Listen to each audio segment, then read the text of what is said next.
Supreme Court starting to hear the case of tariffs. Now, the Supreme Court in their questioning seemed highly skeptical of, the president's ability to just kind of unilaterally just basically put all these tariffs out there on these different countries. I kind of understand, and listening to some of the arguments, I kind of understand where the Supreme Court was coming from. They're worried about what they perceive as kind of a continuing reach in power by the president and the executive branch of the United States government. And I really appreciate that. I can really appreciate that argument. However, I think they need to weigh something a little bit more here in this case. First of all, if they decide that the president does not have the ability to put these tariffs on here, the United States is going to have to pay back this tariff money. This is going to throw us into a massive amount of chaos. This is going to cause, just a immeasurable number of problems. The president's entire kind of trade policy is going to go right out the door. His ability to negotiate and to get better deals from a lot of these countries is going to go right out the door. This is going to have, this has massive, far-reaching complications. And I hope that the Supreme Court really weighs that in what they're doing, because again, I do feel, some people would make the argument that only Congress, that the tariffs are a tax and only Congress has the ability to levy taxes. Okay, fair enough. You can have that debate, but I think that tariffs are a very unusual form of taxation, and I think that they are a very unique form of taxation, and the president can use tariffs in an offensive capacity, but most of the time they are used in a defensive capacity. Like, in other words, the president has to be able to use tariffs from time to time to save certain industries in the United States. Like, in other words, if they view it, for example, if they view an industry to be of national importance, like national security importance, the president has to be able to act, if they can, with tariffs to save that industry. If the president does not have the ability to do that, that's an enormous problem. That is a huge problem.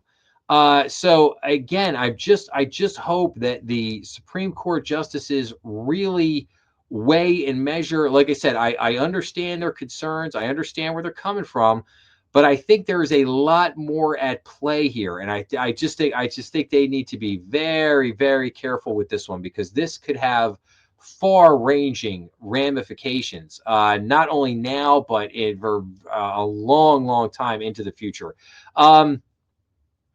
And I hope they think about the fact that, just about every country in the world levies, tariffs against us, and they're able to levy. They're able to, put these tariffs out there on the United States. And if the United States, if the president doesn't have the ability to go back and fight fire with fire and basically say, no, if you guys want to put that tariff on us, that's fine. Then we're going to put this tariff on you. If the president doesn't have the ability to do that, that's going to dramatically hurt the president's ability to negotiate with a lot of these different countries out there. That's just a fact. So I really hope that they consider all angles of this thing and hopefully come to a conclusion. And I'm really hoping that they say that the president does have the ability, as it relates to tariffs, nothing else, just with tariffs, that basically to say that it's a unique thing, and the president needs this ability because he needs to be able to protect the country. He needs to be able to protect certain industries, and he needs to be able to make sure that the United States is not getting taken advantage of by other countries around the world as it relates to trade and tariffs.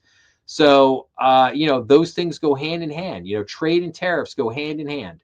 And again, you can't sit there and say that all these other countries around the world don't tariff us. Some of them, like our friends like Canada and Mexico, yeah, they tariff the hell out of us.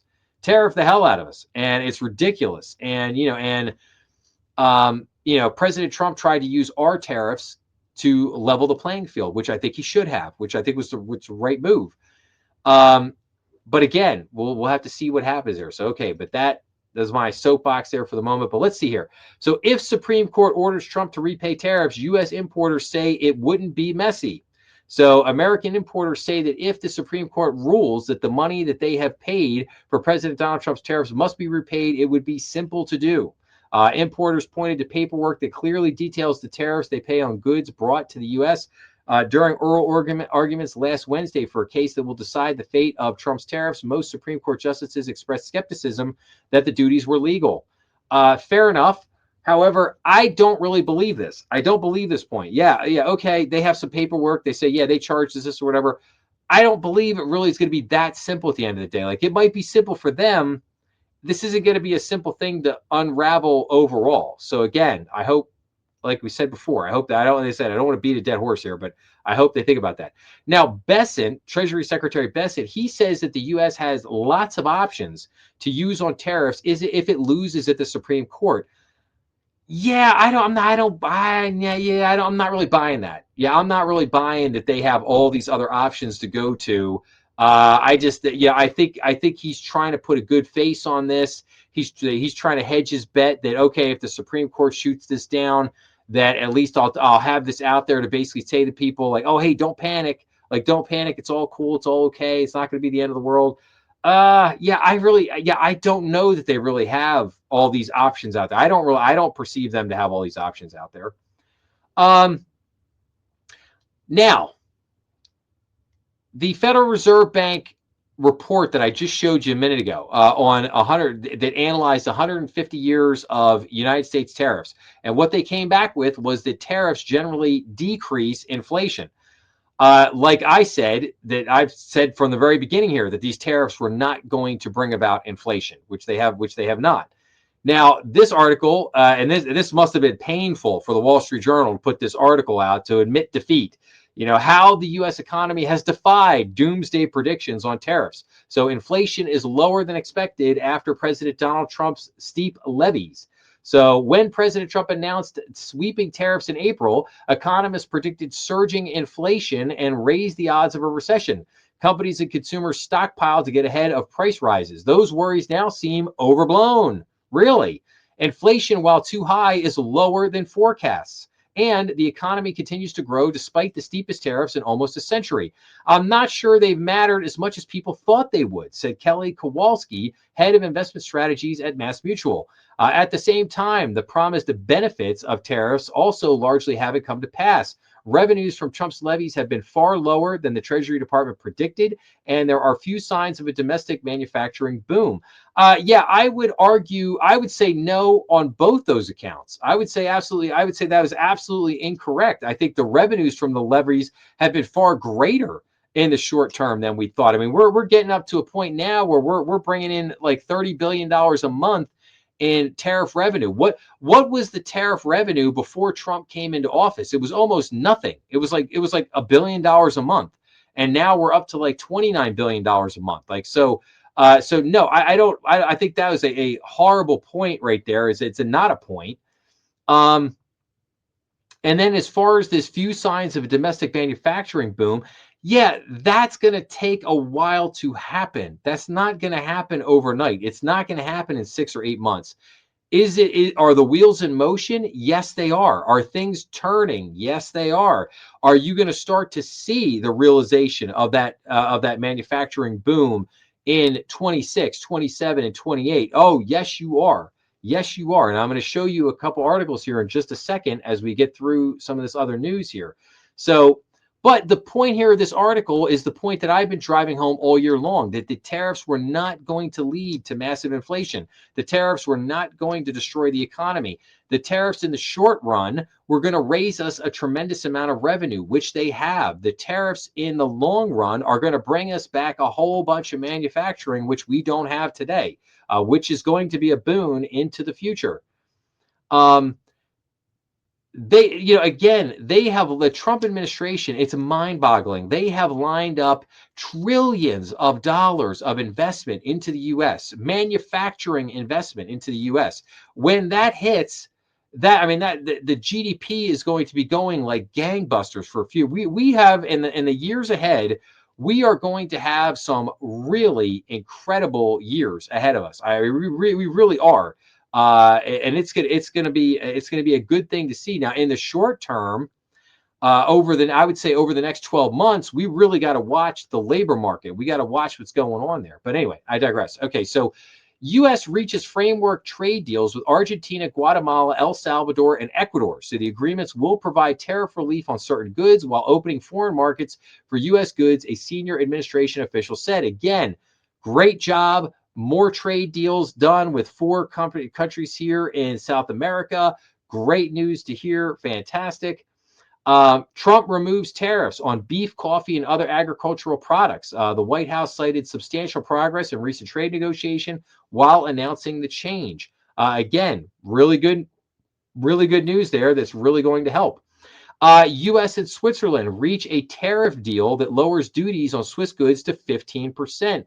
Under the deal, Washington gains expanded access to markets in Switzerland, and Swiss firms pledge $200 billion in U.S. investments. There you go.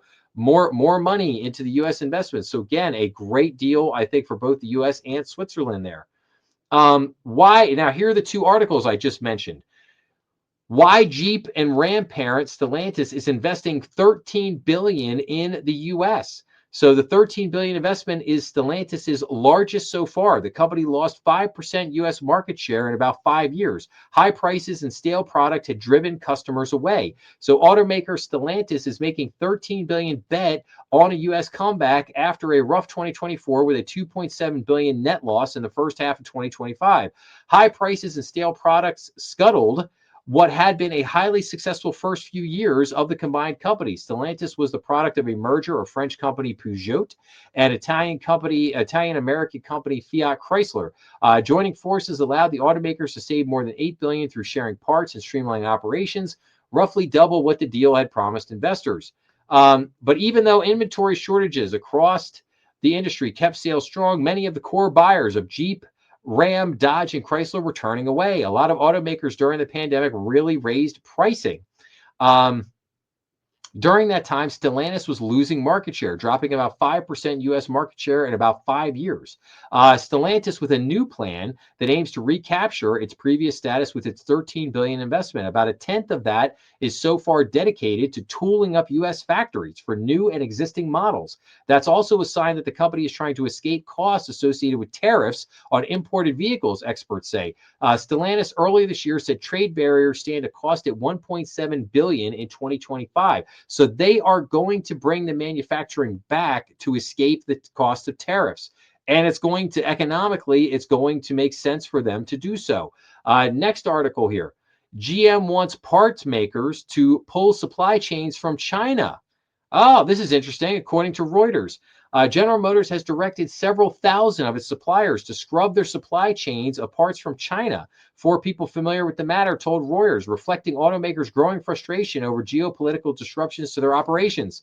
GM executives have been telling suppliers they should find alternatives for China for their new raw materials and parts, with the goal of eventually moving their supply chains out of the country entirely. The people said the automaker has set a 2027 deadline for some suppliers to dissolve their China sourcing ties, some of the sources said.